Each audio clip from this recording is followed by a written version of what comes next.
নমস্কার বন্ধুরা, পিঙ্কি ড্রিমল্যান্ড চ্যানেলে তোমাদের সবাইকে স্বাগত। আজ চলে এসেছি সবারই ভীষণ পছন্দের মিষ্টি রেসিপি নিয়ে। আজকে আমি মাত্র 100 গ্রাম ছানা দিয়ে একই সঙ্গে দুটি মিষ্টি রেসিপি তোমাদের সঙ্গে শেয়ার করব। এই ছানার মিষ্টিগুলো খেতে কিন্তু অসম্ভব মজার হয়, আর এত নরম তুলতুলে হয় যা মুখে দেওয়া মাত্র মিলিয়ে যাবে। আর বানানো ভীষণ সোজা, যে কেউ এটা একবার দেখলে খুব সহজে বানিয়ে নিতে পারবে। বাচ্চা থেকে বড় সবাই খুব ভালোবাসবে খেতে। আশা করি আজকের রেসিপিটা তোমাদের সবারই ভীষণ পছন্দ হবে। আর যদি রেসিপিটি তোমাদের ভালো লেগে থাকে তবে অবশ্যই একটি লাইক দিয়ে চ্যানেলটিকে সাবস্ক্রাইব করে দিও। এবার চলে যাচ্ছি মূল রেসিপিতে।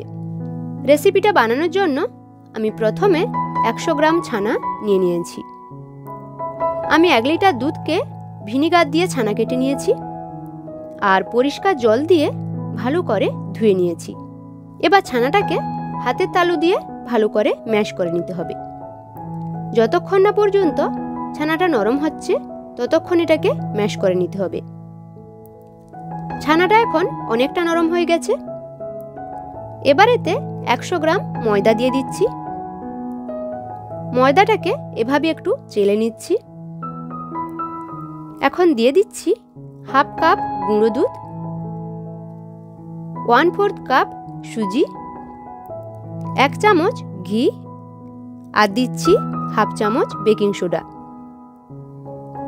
এবার সবকিছু উপকরণকে হাত দিয়ে ভালো করে মেখে নিচ্ছি। আর তারপর এতে অল্প অল্প জল দিব আর ছানার একটা মোটামুটি শক্ত ডো তৈরি করে নিব। দেখো, ডোটা এখন আমার তৈরি হয়ে গেছে। এখন এই ডোয়ের থেকে কিছু লেচি কেটে নিচ্ছি। তারপরে একটি লেচিকে এভাবে 2 হাতের সাহায্যে রোল করে নিতে হবে। তারপরে এটাকে মিষ্টির শেপ দিয়ে দিচ্ছি। দেখো, একটি মিষ্টি আমার তৈরি হয়ে গেল। এভাবে করে অর্ধেকটা ডোকে জিলিপির আকারে বানিয়ে নিব, আর বাকি যে অর্ধেকটা ডো আছে সেটাকে ছানার রসবড়া মিষ্টি বানিয়ে নিব। তার জন্য ডোটাকে বেলুনের সাহায্যে বেলে নিচ্ছি। তারপরে একটা ছুরি দিয়ে এভাবে সাইডের অংশটাকে কেটে নিয়ে একটা চৌকো শেপ দিয়ে দিচ্ছি। তারপরে এভাবে চারকোনা শেপ করে কেটে নিচ্ছি।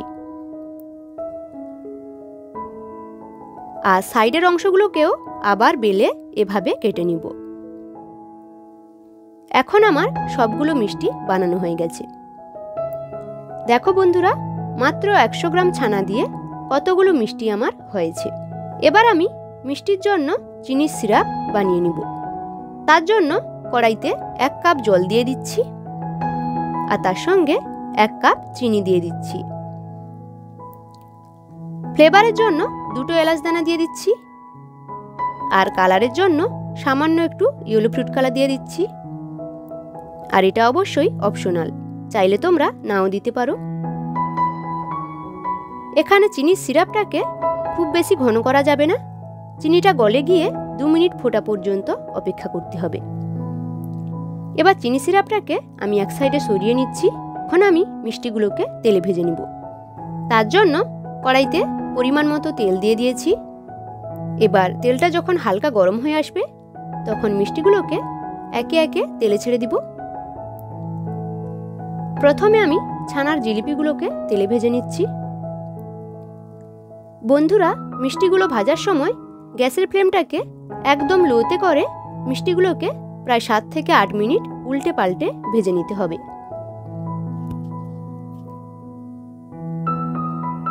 আর যখন দেখবে মিষ্টিগুলো এরকম লাল লাল হয়ে আসছে তখন এগুলোকে তুলে সরাসরি চিনি সিরাপের মধ্যে দিয়ে দিতে হবে। আর একইভাবে আমি ছানা রসবড়াগুলোকেও তেলে ভেজে নিব। বন্ধুরা, আজকের রেসিপি কেমন লাগছে অবশ্যই কিন্তু কমেন্টে জানিও। এখন এই ছানার রসবড়াগুলো ভাজা হয়ে গেছে। এগুলোকেও তেল থেকে তুলে প্লেটে রেখে দিচ্ছি। দেখো বন্ধুরা, ছানার জিলিপিগুলো এখন রসটা টেনে একদম ফুলে গেছে। এখন এগুলোকে প্লেটে সার্ভ করে নিচ্ছি। মিষ্টিগুলো দেখতে কত লোভনীয় হয়েছে দেখো। এবার যে রসবড়াগুলো ভেজে রেখেছিলাম সেগুলোকেও রসের মধ্যে ডুবিয়ে দিচ্ছি, আর 2 মিনিট পরে রস থেকে তুলে এগুলোকেও সার্ভ করে নিচ্ছি। দেখো বন্ধুরা, মিষ্টিগুলো দেখতে একদম দোকানের মতো হয়েছে। আমি একটি মিষ্টি তোমাদের কেটে দেখাচ্ছি। দেখো কতটা সফট হয়েছে, যা মুখে দেওয়া মাত্র মিলিয়ে যাবে। বন্ধুরা, আজকে ছানার জিলিপি আর ছানা রসবড়া রেসিপি তোমাদের কেমন লাগলো অবশ্যই কিন্তু কমেন্টে জানাবে। আর যদি একটু হলেও আমার রেসিপি তোমাদের ভালো লেগে থাকে তাহলে অবশ্যই একটি লাইক দিয়ে চ্যানেলটিকে সাবস্ক্রাইব করে দিও। আজকের মতো এখানেই বিদায় নিচ্ছি। দেখা হচ্ছে পরের ভিডিওতে। ততক্ষণ পর্যন্ত সবাই ভালো থেকো, সুস্থ থেকো। ধন্যবাদ।